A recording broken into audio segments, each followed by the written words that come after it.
Hello everyone, my name is Libni and welcome to Hacks for Holistic Living.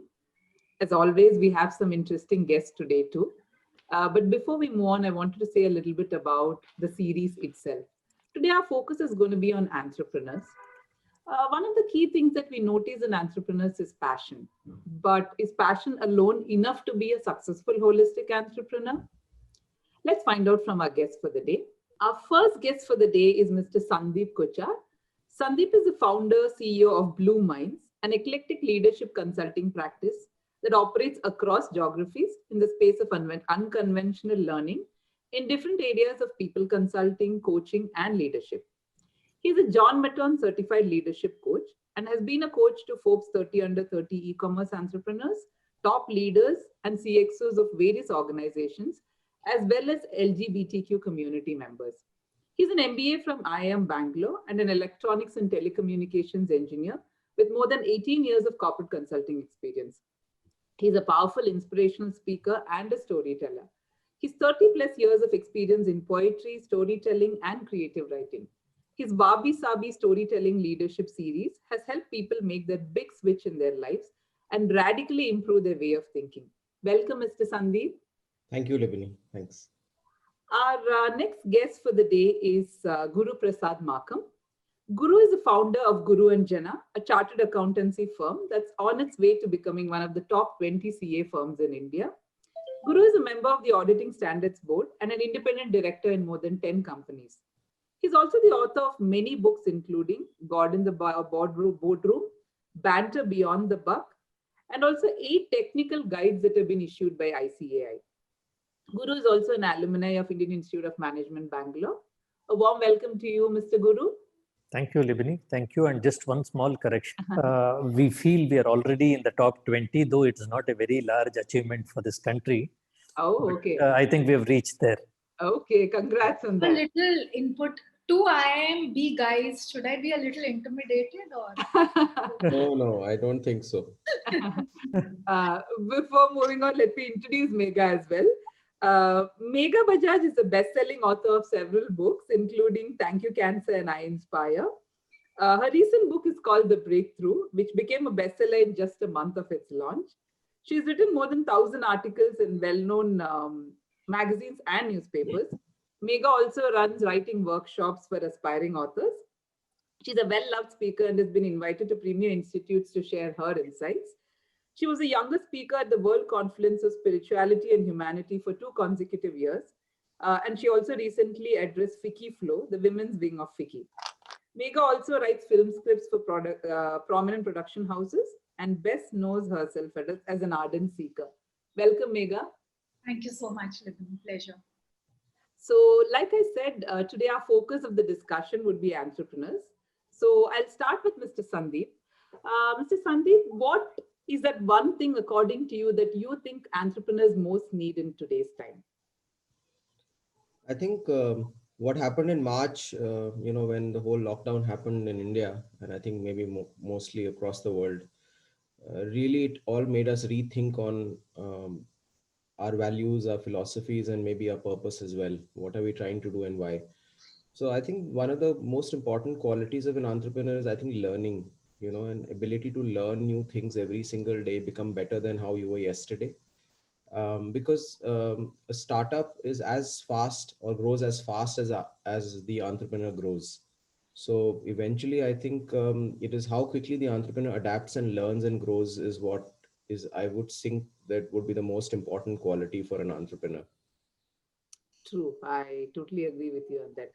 And Mr. Guru, like if I were to ask you to become a successful entrepreneur or to become an entrepreneur itself, once you take the decision that you want to go down that route, what are the key things that you think one must prepare for?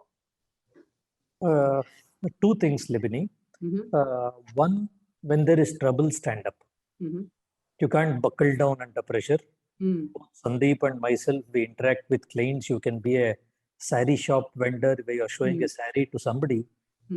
She comes back telling that sari is stones. As an entrepreneur, we need to stand up. Clients call up at all times, all problems, all issues. I can't succumb up at that time. The biggest virtue would be when things are not okay, stand up. That could be one. And the second thing I would always feel is be prepared to lose. Then only you can gain. If you're afraid to lose and if you're afraid to fail, you cannot gain. There are months where this year, pandemic times, fortunately, God has been made me wealthy enough, but I couldn't draw a single rupee for 1 year. Not that it matters at this stage of the career, but I have had times where I still I have the copy of my first P&L account where my turnover was 36,000 rupees per year. And we were taking out $600 as being chartered accountants. So we have to cross those tough times. We can't be expecting a roly-poly thing, but yeah, after some time, everything is pretty rosy in the entrepreneurial journey. It's yellow, pink, and blue. But in the start, we have to really put it up. Wonderful, wonderful, Guru. That is beautifully shared. In fact, I think my first earning from the first year of entrepreneurship, my Form 16 as in India, was so bad that it reminded me of my first salary 15 years back. Yeah. And many a time, Sandeep, when you see as an entrepreneur your form, you don't know whether it is the turnover or the TDS. Yes, totally. That's so well put. In fact, standing up like every day. I mean, I'm an entrepreneur myself, so every day it's like there's some point where it's like everything will come to a halt, but then you learn to move on and then tackle those problems. People call me in the office, I am the CEO, and it's not the chief executive officer. It's something like the chief escalation officer. Okay. From the toilet to the shareholders agreement gets escalated. Megha, coming back to you, your book, The Breakthrough, right, which was launched recently. There are so many entrepreneurs who featured in the book. How does it address the entrepreneur community? I think, Libni, it addresses the entrepreneurs at various levels. But two of the main things that I picked up, from maybe the book and maybe the journey of the book, because I've realized the book is a very small part of the actual journey of the book. So I think what I gathered, one was that exactly what Sandeep said, like it's very important. I'm beginning to realize we're always in a state of transition. So the quicker you can make the transitions, the faster your growth is going to be. And people are like ideating, innovating, executing every second. Like as we speak, we don't know what more has come into the world. So I've realized no longer, even as an author, is it enough to just write a good book. You have to do everything. I mean, down to like going and talking to every person you know about it. It's all a part and you have to do it. So that's one thing. Like I feel I've transitioned from just an author to, I was very shy about talking about my book. I used to always feel others should talk. Why should I be the one talking? But I've lost that shyness in this pandemic. I've realized that if I have something really good to give to the world, I better stand up and speak up no matter what. So that's one. And the second thing is, I think, like you see in the mirror, that things seem a lot closer than you can imagine. It's always said there. I feel that for everything, it's like it looks a little like it's in your reach, but it's not in your reach, And I think that adventure and that drive is what really keeps entrepreneurs and me going. And being with these 11 people, I mean, we've had the maximum fun. We freak out over our Zoom calls. Guru will be eating a bonda and talking all like, oh, this should be happening, that should be happening. So I've realized that any journey is going to be long lasting and sustainable if it's fun. So can you enjoy the whole thing, and if you can, then you're just going to keep running. So that's some of the things that I've picked up from. Since you mentioned 11 people, I just wanted to know a little bit more about the book itself and, how are these 11 people featured in the book? What is it about? If you can tell us. So how did I choose these 11? Is that, I interviewed a lot of people. I just got lucky. And I love the process because suddenly I was at like the interviewing end and not being, if I ideally meet any of these 11, they would have grilled me and toasted me and eaten me alive. But here suddenly, because I was coming from like, I want to write this book and I choose if I want to be, make you a part of it. It was awesome. And they're all from different parts. I mean, someone's from Gurgaon, someone's from Bangalore. And they all, one's a builder, one's a gunda who turned into a chartered accountant and today runs one of the top 20 firms in the country. So the stories are incredible because they're all about people who began from a minus or from maybe, you know, nothing, and today they've built their ways up.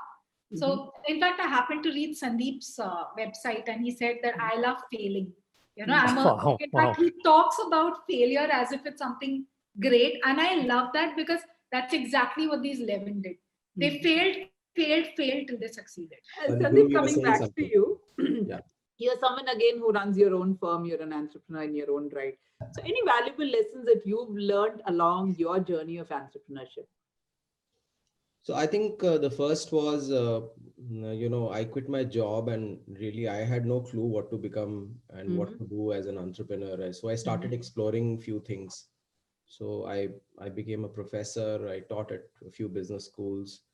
I realized I couldn't, make much difference in the life of millennials. So I realized I need to kind of upskill myself a little better. Then I started a few startups which didn't do very well. So this journey went on for almost, I would say, 1.5 years, and then I was always questioning, okay, what am I doing and why, and then eventually I started this firm, Blue Minds, that we currently run right now, and so when we started off, I remember that both the founders, we were sitting in two Starbucks cafes and trying to kind of get customers. And so we did this for 3 months. So our coffee bill would have been much more than anything else for that month. And I think, but roughly every day we would meet 4, 5, sometimes even 10 people. And so after 300, 400 meetings is when we got our first client. Okay. Now that was, because in corporates, when you're working, it's very easy. Everything is a given. Work is coming your way. An office is a given. An air conditioner is a given. Everything's given, right? But eventually, when you become an entrepreneur, you have to create. Exactly. So the mindset of moving from consumerism to creation is, I would say, the most important learning for me. That can I move from a consumer mindset to a creator mindset? And when I say that, I mean, we consume content, we consume mobile phone, we consume thoughts in our heads. So we consume negativity, we consume positivity, we consume different things. But for a person who's creating something, who's an entrepreneur, you have to create, and therefore you have to move from that consumer mindset to a creator mindset. So that was my biggest learning, and there's a lot of pain when that whole process happens, because really we are, as employees, at least I used to feel my character was really not very strong. I would just jump at jobs when I would get more money. Basically that's what I was. I was a greedy person. And so my character was tested in that whole journey. And slowly I started to see, okay, my character is getting built, something that should have been done idly in a school. I did it, very late in my life. So, and then I think that is one biggest learning. And the other, I would say, very close by, is that, failing consistently and not giving up, because you start expecting things to happen and then those things don't happen. Yeah. And the, sometimes you get very demoralized and depressed and say, hey, I've worked so hard, and it's all gone waste, right?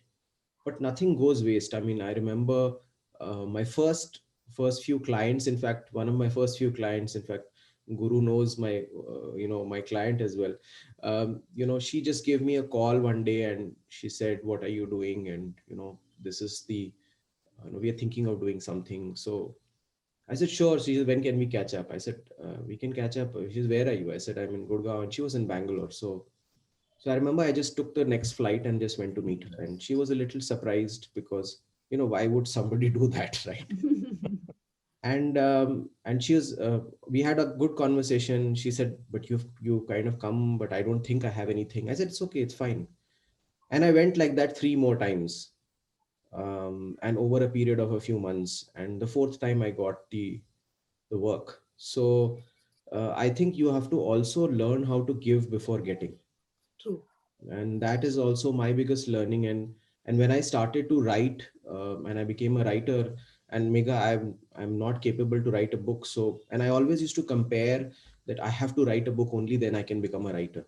And I never knew that, in today's world, everything's possible. So I've written 2000 stories and now never written a book. And the stories have crossed 170 million views. So,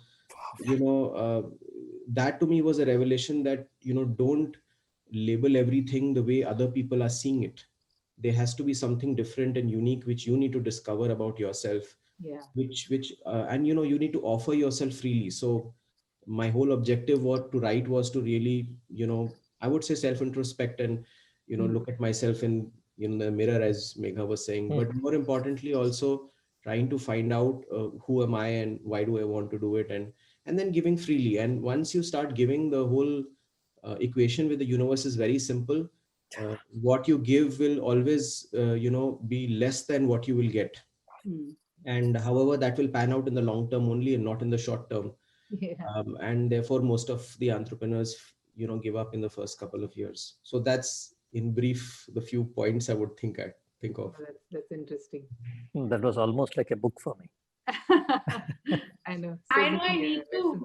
I thought writing a book was the ultimate thing. Now that I know these kind of million views happen, I'm moving to short stories. No, we are not great writers, so you should maybe stick to whatever you're good at. That's what I would say. It's for the not so good writers. But if the not so good writers are getting so many eyeballs, then it definitely can't be not so good writers. Moving on to you, Mr. Guru, like you are again somebody who heads a business yourself. Along the journey, like what do you think are some of the important values that you think entrepreneurs need to sustain themselves? This was a very touching story I had. When we started our profession, there was nothing called computers. In 1990. Megha, were you born in 1990? Reply to that. In 1990, there was nothing called computers. And laptops, the first laptop I saw was something in 2005 or something like that. And today we are a high-tech office. 1990, myself and my partner Jenna came up with an idea. Why don't we do computerized accounting? And nobody had a knowledge of computerized accounting. So we, those days, my salary was $1,500 or something like that. And we bought a laptop, a desktop worth $240,000. I could have bought a site in Jainagar those days. And we mortgaged everything and we bought a desktop to do accounting. And people told, we are not going to give you accounting because we don't know what will happen to our data. So what we used to do is we had a TVS moped and the desktop used to be this big. It used to be half a table size. And Jana used to sit on the back. He holds the entire CPU and I hold the monitor in my legs. And we drive down to the Yeshwantpur APMC yard. Okay. And in the yard, how it works is we install the system and we are made sit outside the galla. While the owner sits in the galla and we are sitting outside and Jana is reading out the vouchers and I'm typing. And there will be some 25 Hamalis standing around us, seeing what is this TV doing here. And we used to get some $75 per day, per month for doing the entire accounting. So it was a situation where and we never expected anything. 75 rupees also we didn't expect. We were just getting work. So we started exactly like Sandeep, where there is no work, no money. Zero work, zero money. Then we got little work, no money. Then we got more work, little money. And slowly you transition to such a stage that you don't have any work, but you have a lot of money. So that journey is a different journey altogether. Yeah, and that's what everybody wants, Guru. Exactly. Yeah. I'm waiting for that. I know. So tell us how you did it, Mr. Guru. That's what makes it exciting for all of us and the viewers. I think all the questions actually beat around to that question. Exactly. So, cut it and tell us. Yeah. So in fact, what Sandeep told us, extremely the answer for this. To reach there, don't expect anything. Just keep doing what you love. I loved work. Nothing like work. In fact, I remember my wife had told us that I got married on 3rd November and I thought 4th November it will be a good chilly time at home. She's telling, are you not going to office? Then I thought, wow, this is a different way to look at life. And I love work. Even today, I love work.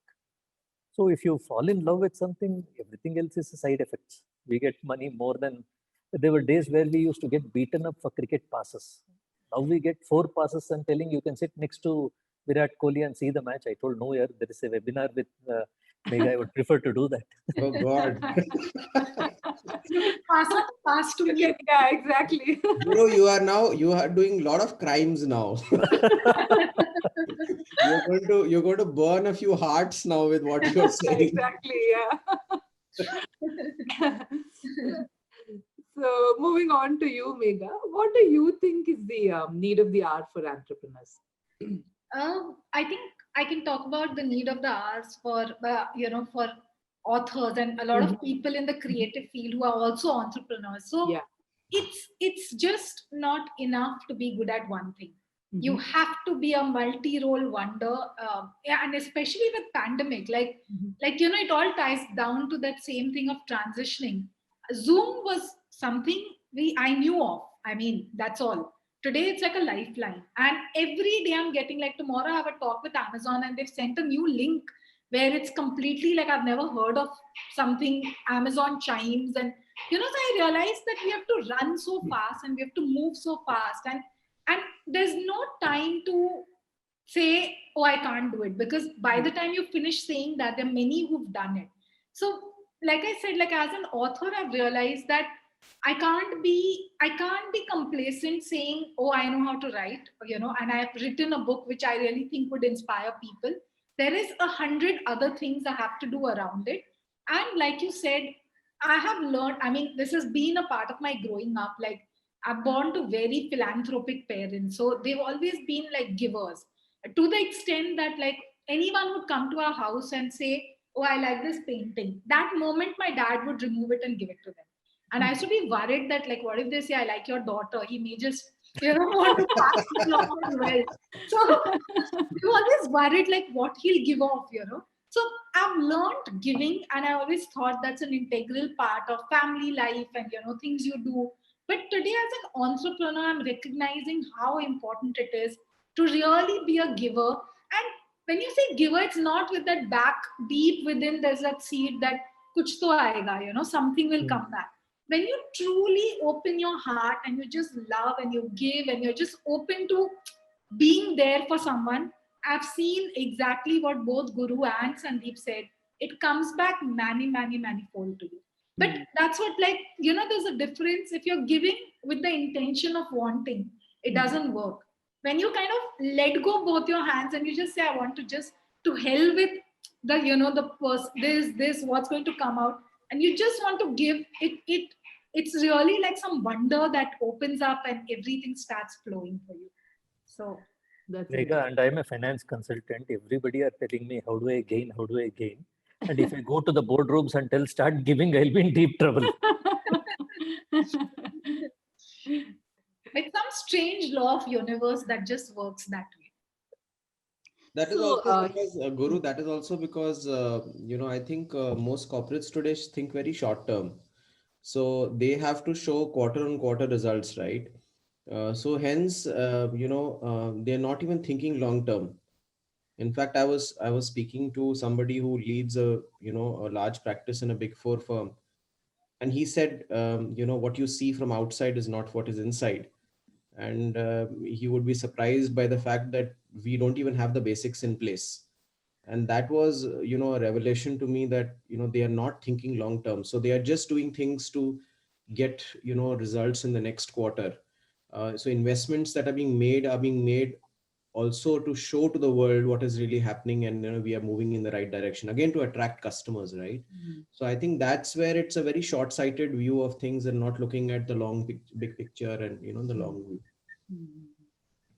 Sorry, Libni, you were saying something. Please go ahead. No, I mean, like, since we've spoken about all this, I thought you're all, successful entrepreneurs in your own right. So let's talk a little bit about inspiration. I'll start with you, Mr. Sandeep. Any successful leaders who actually inspired you, who you think, the young entrepreneurs can emulate? Actually, not many.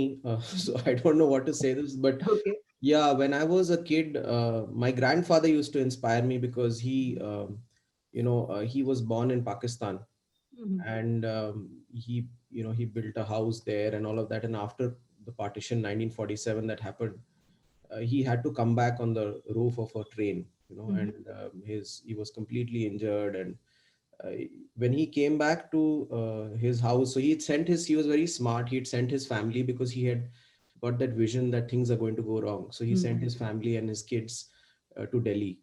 And when he was coming back, he came back on the top of a train, and the train was stopped in between, and people were massacred. And he just ran for his life and all of that. So after almost 1 month of walking, or even more, I think he finally landed up at our door, and he rang the doorbell. My grandmother opened the door, and she saw him, and there was this bearded man with a long beard. And his clothes were tattered, his feet were bleeding, and he was completely like a beggar. So she closed, and she quickly went and she brought some food for him. She says, thinking that he was a beggar. And then he said, "You didn't recognize me." So I think that's the story I grew up with. So that really inspired me. And he loved my grandmother. So but his my grandmother was from a very good family, and he was a graduate in arts. So my grandmother's father had put a condition that you need to be well qualified and all of that. So then he gave the IIT exam and he cleared it. So that time there was something called Roorkee. So it was called Thompson College of Engineering. So that's how he got into it. So I think he was my inspiration, and that's how I became an engineer, which was later on I realized was a big mistake, because frankly, I mean, imagine a writer or a poet trying to become an engineer. It's a big blunder. So that was one. And the second is, one of my uncles, he worked for Arthur Anderson. And so he used to travel the globe. And so this was when I had grown up. And so I used to always dream of, that, okay, if I could travel like him and go to clients and solve their problems. And he was like one of the experts in his particular field of metallurgy.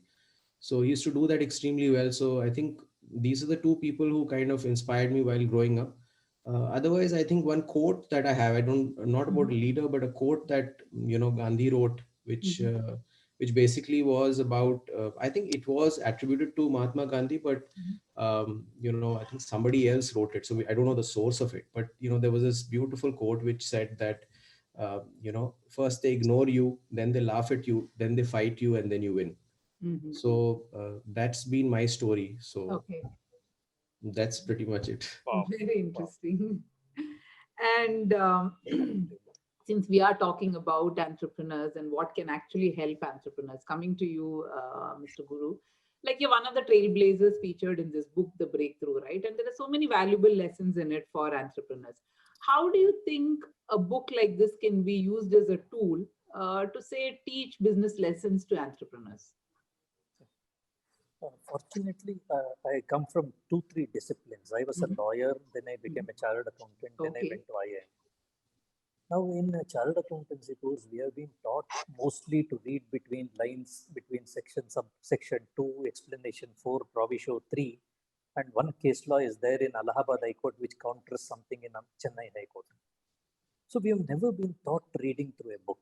And fortunately, I could tell if we have reached this stage as an accounting firm, books is our lifeblood. My lifeblood at least. Only books taught me what to do. And then when I applied to IIM, they told, what is a CA doing in IIM? He's wasting his time here. I've never seen a CA come to IIM. Then I went and fought there.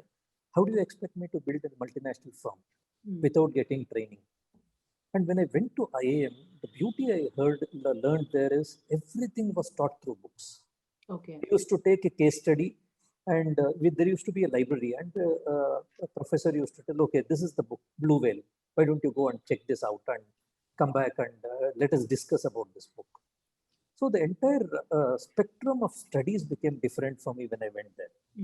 And I was very fortunate to implement what I learned from IIM, and most of them have not done. I could implement very, very few, some stupid things. It could sound silly at this stage of the career. When I went to IIM, there were 30 people and they told there would be a performance evaluation for an employee. I told, what nonsense. This is my office. I can do what the hell I want. What nonsense is a HR manual. I can change everything every day. But I could implement a lot of things. And this book has been having stories of 11 people who started in negative, not even zero. All of us started negative. We were zero. I was working in a hotel. Somebody like Chitra didn't know what was her career. Sandeep was, when he actually launched his grocery store, he was a grocer. How could we imagine he would be the largest retailer in the country? And Nitin was somebody who was zero. So I think that lessons could be extremely vital when we spin it off to an academic sort of a thing. In fact, I'll tell you, when I started reading my story, which Megha wrote, and she showed the story to me, oh my God, is this my life? Did I see all this? And they were learnings for me from my life. I would never thought this would be my learning. And when I read my story, I thought, wow, this is what I did, is it? Because when you look back, you can join the dots. But I didn't know his Leela. His Leela was spinning me somewhere else. So it should be, and I've been speaking to a few entrepreneurial-driven colleges about this book. And the view, what can it give out of lives of others who are common people? I'm not a Ambedkar, we are not a Birla or somebody like that. We are very, very common, ordinary people who have done something in life. So that could be a real lessons to learn than opening a book of winning strategies written by somebody who's created the globally largest Fortune 500 companies or Steve Jobs and things like that. A common man talks in a different language. True. Yeah. I think all the stories featured in the book are about common people who then went on to become, in their own right. Common people went on to become more common people. That's all. Among the common people, rather. Since the focus of the discussion is about, a holistic life, I wanted to ask you, Megha, how do you think entrepreneurs can go about achieving holistic abundance in their life? How do you strike that balance between professional, personal, spiritual life? I think that's what intrigued me to these 11 as compared to a lot. And there's so many more out there. So this is just one book, the first of its kind. But what excites me is not that someone's doing very well only monetarily, because that's not my definition of success. That's too tiny for me. It matters to me how that person is as a person. I love how open Sandeep was in admitting how greedy he was and how he jumped jobs and how his character is getting built as an entrepreneur. So for me, that character building, how it happens in different areas, from like your health to your wealth, to your relationships, to everything matters. Because once I was having a conversation with my guru and I asked him that, what's the biggest crying in the world? And I expected him to say people cry a lot for money. And he said it's for love. So that kind of made me realize that, just focusing on one aspect would not be enough, which is why the 11 of them were grilled on like all their aspects, of life, and not just spoken to them, but their families, their friends, to the extent of speaking to their driver to understand, this is, the kind of person I want to showcase in the book. So, and since dominantly they have been my, the whole year has been about them and about the book, obviously for me, they are my immediate inspiration. And like Guru said, what excited me about meeting the 11 of them was that they're not like an Elon Musk, where I find it very unrelatable. It's very inspiring. It's very like I'm awestruck, but I don't feel I can be that. When I talk to a guru or when I see him, he feels like a neighbor. He feels like a cousin. He feels like someone I could, I could sit with him and talk to him. I'm feeling young now. Feels like a cousin means I felt all of a sudden 20 years younger. So I wanted someone like that, where it's like, it's very relatable, and therefore I think the kind of lessons that come out, because the same husband-wife issue that, I face is what they've gone through, and how did they think in that moment? The same, how do I pay my employees, is what they went through. And so everything is so relatable, and especially set in the context of India, where you relate to a Jayanagar and you relate to a Gurgaon and you relate to the Bombays. It makes it a very real book for any reader to read and feel, this could have been me. And that's what I want to say, that this is you, and let's go and do what they're doing, and let's surpass it as well. Hmm. So I think that's what I would like to say. Yeah. Okay. Interesting. Interesting. I'll just add, Megha, Sure. that there are 3 drivers for a human being. Mm-hmm. The first is attention, second is affection, third is control. Mm-hmm. So it's one of them you mentioned, which is love, which is affection, but there are other 2 also which drive human beings. Yes, true. Tension, Okay. affection. Since we're talking about all of these aspects, I thought we could do something a little bit fun. We'll have a little rapid fire. So I'll throw words at you and I want to see what is the first thing that comes to your mind. You've got to be quick. You don't have much time. Sandeep goes first. Okay. So Sandeep goes first, Mr. Guru second, and then Megha. Okay. Okay. Wealth, Happiness. Mr. Guru. Rightfulness. Excitement. Okay. The next one, love. Giving. World. Zen Bajaj, my puppy. Life. Learning journey. Guru. A train. Okay, interesting. Passion. Seeking. Football is my work. Profession. Interesting. Very nice. That was a fun session. So thank you all so much for joining us today. And so many takeaways actually for entrepreneurs and businesses. Hope that it's insightful for our viewers. And thanks once again to each one of you, Megha, Sandeep, and Guru for joining us. Wonderful. Yeah.